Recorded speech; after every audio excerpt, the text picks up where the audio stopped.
nandun sa likod. Andyan.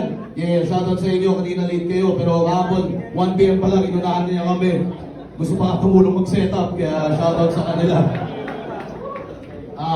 Yun, tulad ng paliwanag namin kahapon sa Zoning 20, no? Lahat ng may ticket ng Zoning 20 o ng Zoning 21, hawakan nyo lang. Siyempre, kung pinilas na yung entry stop, kung pitas na rin yung beer stop, yung food stop, matitira sa inyo yung nasa gitna. Hawakan nyo lang yun. At kapag hawak nyo yung ticket na yun, ay eligible siya para sa 150 peso discount para sa paparating na Flip Top Live in Manila.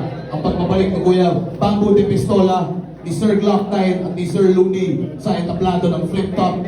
Siyempre, kasama pa rin doon sa lineup, nandyan si mga living legends na si Chemical Ali, RB1, andyan din si Keja, kasama si Supreme Fist, naka-lineup din si Mod, at naka-lineup din si DJ Nico para sa ating programa na sinusubukan natin gawin, no? Siyempre, huling malaking music event na ginawa ng Flip Top ay yung Flip Top Festival.